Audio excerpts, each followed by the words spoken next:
another episode of the Sri Lankan Understanding. I'm Shanuki Dialvis and we're shooting here today at our location sponsor, the Maitland Stateroom of the Mount Lavinia Hotel, a beautiful space. Back in the day, I had a career in advertising.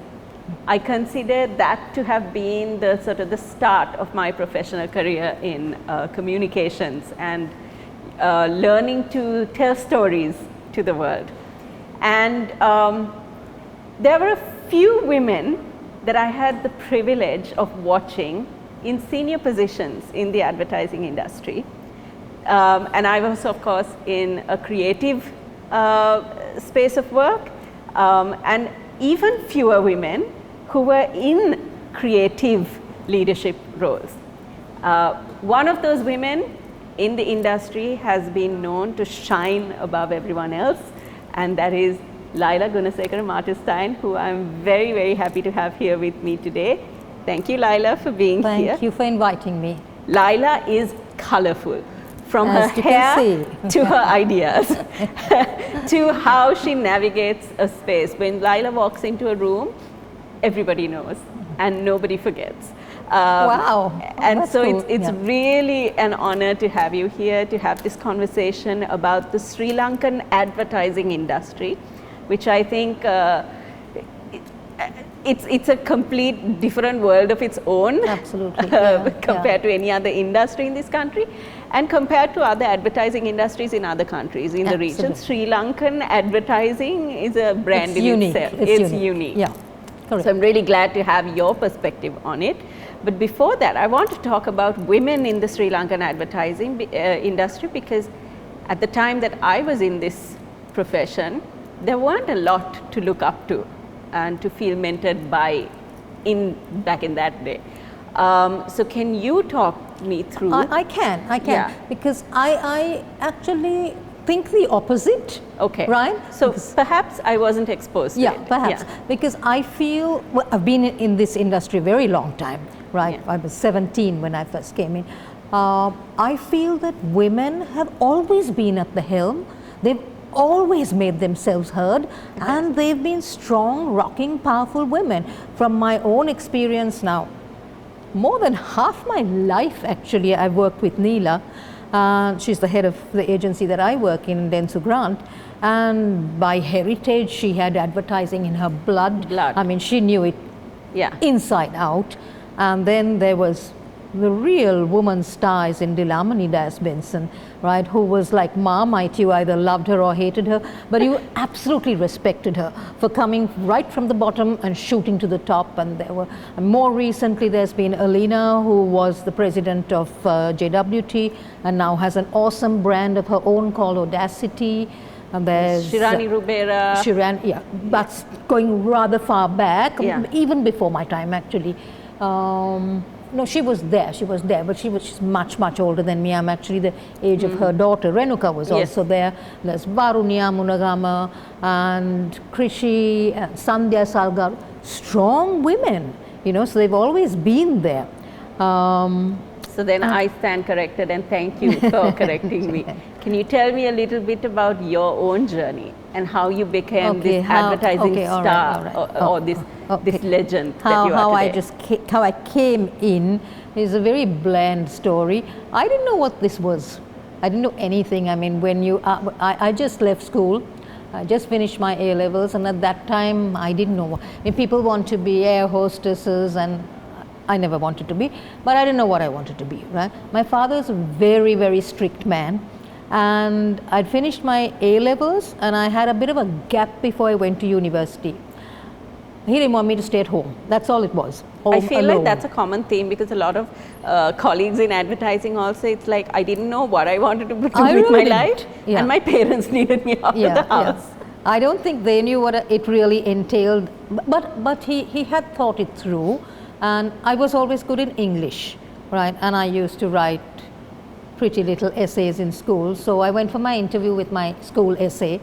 He didn't even look at it. He just took me in, and he was a wonderful person to work under. And you know what? I've never left advertising, and I have never left grants. I didn't work anywhere else for 36 years. So I'm still there. And also you've been the president of the IAA And the FOAs. and the FOAs, Yes. and you've been sort of in this leadership role of not just the agency but In the industry. industry also. Laila, what do you think for women especially who want to get into this industry, who are in this industry, who might not know about this industry, what do you think are the unique opportunities and challenges for women to be a part of this? You know, opportunities, and I think every time somebody's spoken to me, they have asked me about my challenges and, you know, how difficult has it been for a woman in this industry. And I have to say, there have been no challenges as a woman, zero. Right? I have had individual challenges, but not as a woman. Yeah. Right? It has been fantastic in that way. There have only been opportunities, right? I have never been bypassed on a promotion because the guy is there as good as me. No, never. I mean, he may have been even a little better than me, but that's never happened. I've never had a client who'd rather talk to a male colleague. Okay. You know, it has been wonderful to be a woman in advertising. I think they respect you for who you are, for your brand knowledge, for your consumer knowledge, and they don't care that you're wearing a skirt, you know. So that has been great. It has only really been full of opportunities in my time, right? But I mean, actually my heyday was a long time ago when it was the glory era of advertising. I mean, I couldn't have ever thought of doing anything else, or there wouldn't have been a better field. So it was riddled with opportunity, you know. Okay. And then if I were to talk to you about, okay, fine, so we have rock stars, female rock stars in the industry, and it is a lot less of a patriarchal sort of setup than a lot of other industries. Yes. So in that space, with women's voices being so strong within it, when it comes to the advertising and the branding work that we do output in Sri Lanka, can you talk me through about how women are portrayed in advertising? Okay, that's another story altogether. That is very different, and, right? And where do you think we're getting that one wrong? All right. Now that, I think we're better than what we were, right? But I mean, we were the captains of stereotyping women in this country. And that was really awful to watch, right? Fortunately, we have moved out of the era where you portrayed a woman in a perfectly draped sari, the shade of the brand, right, with her hair done beautifully, like and she's cooking paripu, you know. So we moved away from that, right? But we haven't taken any massive leaps forward. She's still a housewife and a mother. No, I stand corrected. It's not only that, but she's largely that. You do see career women, she's working in a bank, she's doing stuff like that, but she's still conservatively dressed, you know. So we've taken a few strides forward, but not enough. I mean, there are glorious Sri Lankan women, they've done so much, but they're not reflected, not enough. Okay.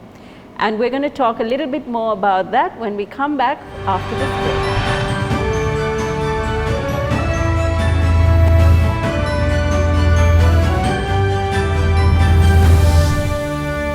Welcome back to the Sri Lankan Understanding, where we're trying to understand the Sri Lankan advertising industry from the perspective of the women who lead it, especially Laila Gunasekara Martenstyn here with me today. Laila, if we talked a little bit about how women are portrayed in the industry, or rather in advertising, in the work itself. Can you think of maybe in your career time a moment in history where the women of advertising have come together to maybe change the way things work, or maybe add a perspective into the output of the work? Have the women ever convened and created anything together, do you think? Not dramatically. I remember very long time ago, this is a long time ago, it's during the war, you know, where we really did, and actually that was spearheaded by Neela herself, where it was called, where we held hands across the country, and there were a lot of women who led that, and it was awesome because from Colombo to Jaffna, people were standing on the road holding hands for peace, right? And that was a very much woman-led initiative, and there were other women, you know, united in this cause. I've seen things like that. But when you look at the actual work, I mean, when you look at it globally, there must have been some woman somewhere who rooted for every woman, and it was reflected in the Dove commercials, right? Yeah. So everybody actually, so, or somebody who portrayed girls in a positive thing, like a girl, like the Always commercials, right? We don't have much like that, but if there's one I can think, which I think some women had pushed forward, is Zesta, right? If you've seen the commercials, they're dramatically different, right? But I don't know how loved they are, but I applaud whoever pushed that forward, because it portrayed a woman as a woman. A modern woman. Yeah, absolutely modern woman. She's wearing her, I don't know whether it's her boyfriend or her husband, she's wearing his shirt. That was bold, right? That was bold. They were romantic, you know, they were a little intimate. And whoever, I don't know who did that, but whoever did that was brave enough to take it forward. Yeah. And do you feel like in that space now, when you look at the industry now, or when you look at how maybe the newer generations are consuming advertising, do you find that women and girls, especially with sort of more access to feminist rhetoric and narratives, that they are demanding more authentic representation of women yes, in the way we communicate and yes, they are, but stories? Again, not enough, you know. I'll say one thing, is that when they see something they don't like, they're very vociferous. Now, I'm not going to name brands, but there was once, I mean, I think they thought they were being forward thinking, but that wasn't the way to look at it, where they were body shaming. It was some gym was body shaming. Women were not happy with that, and they made their voice heard, right? And somebody else was talking about, you know, people preferring fair women. Wow, that ad was blown out, right? So when they see something they don't like, they're quite vociferous, but they don't really encourage you to say, why don't we portray women this way? I think there's still a huge level of conservatism, and they kind of relate to that kind of like a comfort in the stereotype. That's right. Yes, yes. Okay. And I guess that's very Sri Lankan also, to sort of, I know what you meant about, and I've had that frustration myself, even being in the industry and creating those stories, to sort of limit the representation of a woman to that romanticized notion of the mother, the housewife, the person who never has a bad day, kind of. Absolutely. You know, or a hair out of place. And that is your aspirational value, when it's just not really it's not right? true. And you don't really feel connected, or that you can relate, but you'll still buy into the brand. You do buy into it. Because you wish you were, I guess. Yes. Yeah. So Laila, just to ask you then, that going forwards, what do you think are the changes we need to make in Sri Lankan advertising, where we can bring more of a female gaze into the way we do our work, where the feminist angle of storytelling? No, it's already happening. It's very much happening, and it's happening really because of the change in the media landscape. Right, we are no longer the era of press, radio, television. Right, when it was absolute stereotype. I mean, by moving into the digital era, by us having so much of activation, of so much of experiential media, right, therein lies the opportunity to portray women how they really should be. And it's moving, maybe not fast enough, but certainly the women are being portrayed as stronger, more assertive, right? It's happening, it's happening. We will be back after this break.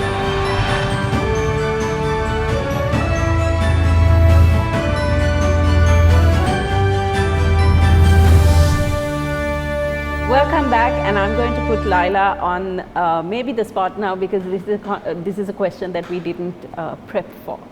I want to talk about the future of advertising in Sri Lanka, because now with the dawn of AI technology, with a lot of clients sort of creating their own internal communications teams, you know, people who are able to go to the ChatGPTs and to the AI tools and, you know, design their own work and all that. I see a risk in losing the science and the craft of unique brand identity work. You're 100% Yeah. correct. What do you think it is that Okay. we should be doing to really nip that in the bud, maybe? You're right, you're right. In fact, I spoke at a forum of young, very, very young advertising professionals, some of them who've just come into the industry, and I think the person interviewing me at that time asked me what I dislike about this era, and I told them all, don't kill me, right, but it's ChatGPT, right? Yeah. And I thought they'd be throwing bottles at me from the audience, but every single one of them clapped. So they are all aware, is that while, I mean, it's, you have to embrace it, you have to use it, right? But it's soul destroying, right?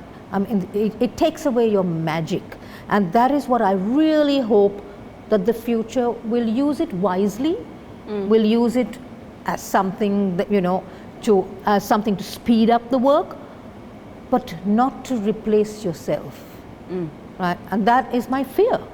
Right now, especially with creativity, right? Because it's become very generic now. Yes.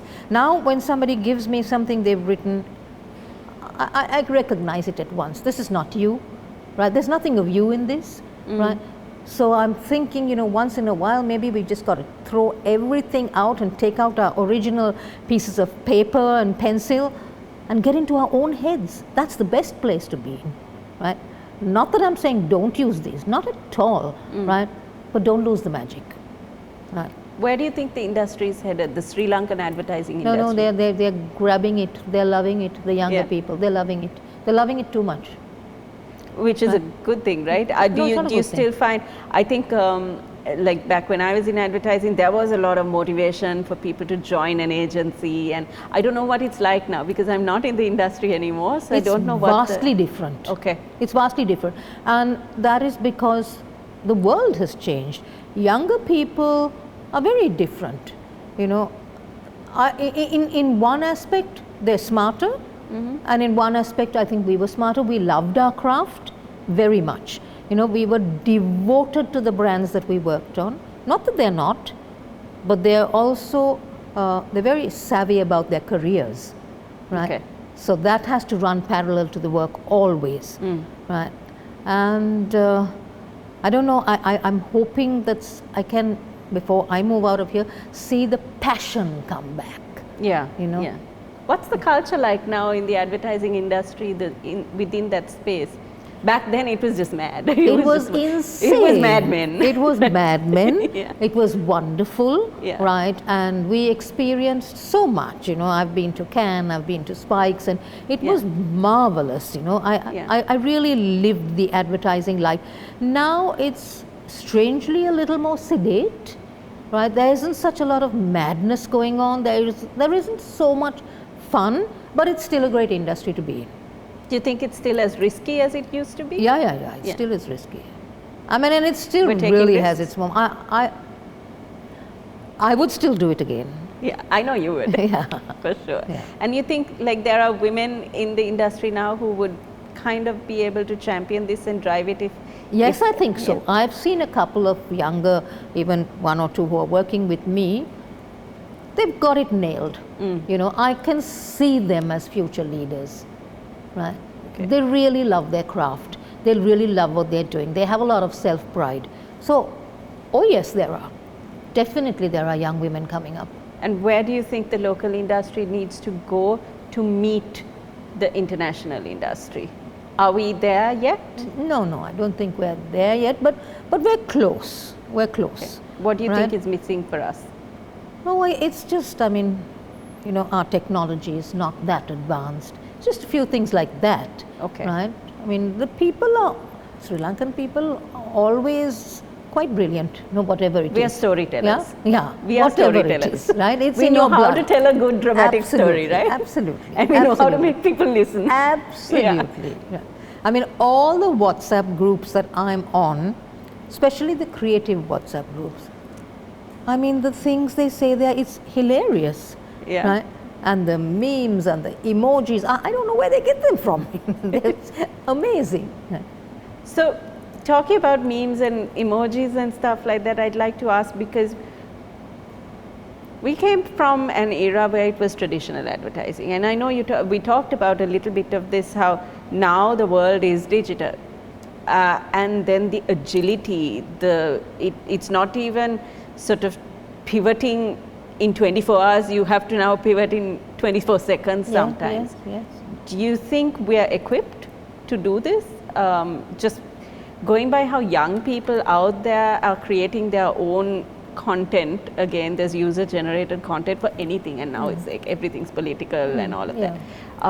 How does the advertising industry catch up or stay there because of our systems within the industry? Our systems, our processes, the approvers, the this and the that, No, all of can that we has stay improved. Okay. All of that is much faster. Right. I mean, even the clients, their approvals are very fast now. Okay. Right? But their demands are so much greater.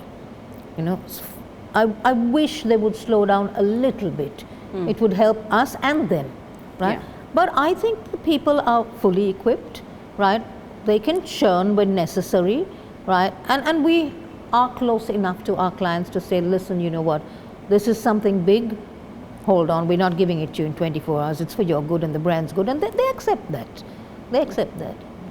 And one last question, Laila, before we wrap up, about brands themselves, because we talked about within the industry. Now I want to talk about what the industry, who the industry serves. Do you think brands in Sri Lanka are any longer invested in building legacy brands like they were in the past? It was about how do we get into sort of this top of mind forever kind of thing? Or do you think brand visions are more short-lived? I think it's both, right? I think the bigger companies, the more heritage companies still believe in that, right? They do understand that, brands have evolved, but they have a long future as well, and it's not a fast fix for them. Yeah. But smaller and newer entrants are very hungry to grow overnight, right? So they don't have so I don't think brands can be clubbed under, one sweep. They're different, right? Okay. And we see both sides of it all the time. Okay. So what's the Laila mantra for Sri Lankan advertising? What would you say, like if you were to wrap it up in one sort of line of advice or line of wisdom for the advertising industry in this country? I would really say, continue to be you. Really be you, right? Because we brought a little bit of ourselves into every piece of work we did. And that is where every piece was so different, right? And now, with AI being so helpful, there is a sameness, right? So don't lose yourself, whatever it is. Not only in advertising, in every aspect of your life, Great. Thank you so much, Laila. Thank you for that. And thank you for joining us for this conversation. I hope you found it interesting.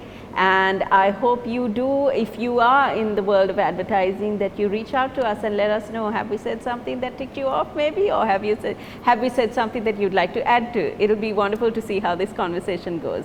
But for today, we're wrapping up this episode. Thank you for being with us.